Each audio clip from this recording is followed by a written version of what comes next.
Welcome to the River of No Return. It's mostly set in the Maya underworld, so you probably think I can't take you there. But you're wrong. Because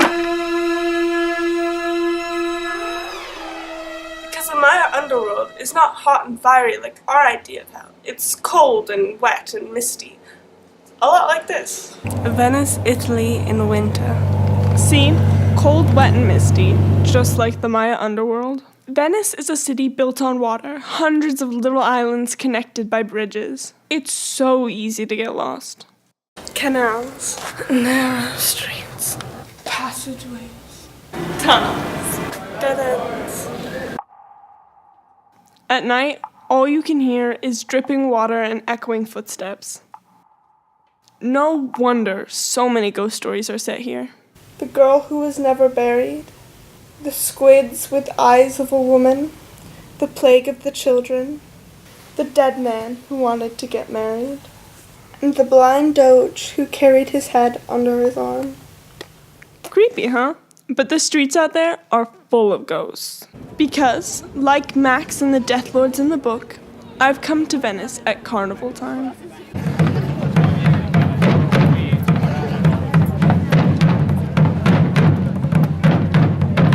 Everyone's in costume.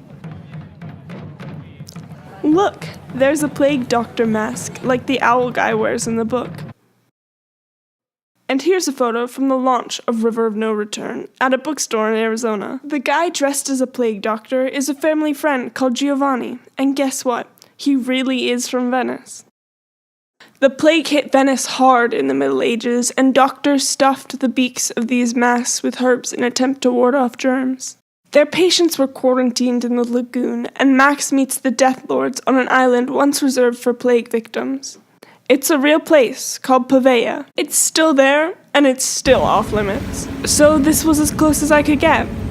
There's another island of the dead, San Michele. It's an island cemetery. Venice is spooky, alright, with an island of the dead, a street of the dead, and a street of the assassins.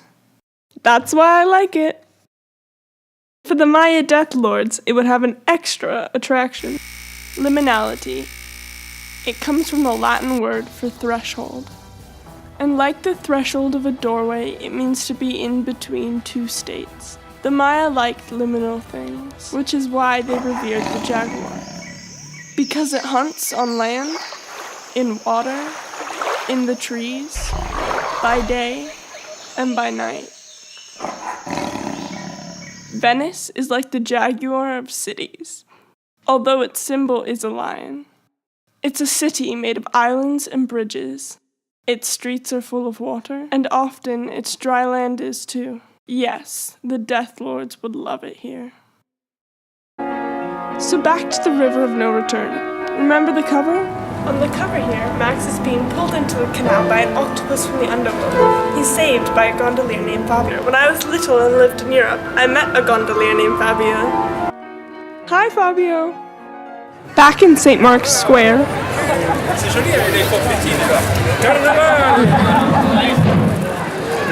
So Venice is in full party mode. Any minute they're gonna fly a girl across the square. I don't know why.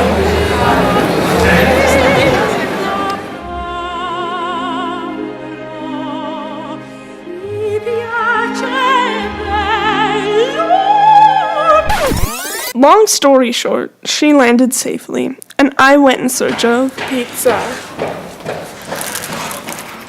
and gelato. Remember the recipe at the end of the book? Pizza-flavored gelato? I was the taste tester for it. We made it 6 different ways, and every time, it was horrible. And while I'm here in Venice, surrounded by water, I should say something about the title, The River of No Return. The river in the book, the Monkey River, has become so polluted, Lola doubts it can ever return to the way it was. And this beautiful city of Venice is facing its own battles against pollution and rising sea levels. And I just want to mention that the need to look after our planet is one of the messages in the Jaguar Stones books. Really, we should leave Venice now and head for the bright lights of Las Vegas. That's the place that inspired the crazy hotel that lures in Max and Lola in the River of No Return. The Grand Hotel Xibalba with its crocodiles in the swimming pool and vampire bats in the restaurant. It's like a Las Vegas take on the Maya myth of the hero twins. But hey, it's still carnival time in Venice. I'm staying right here. Carnevale! Carnevale! Ciao.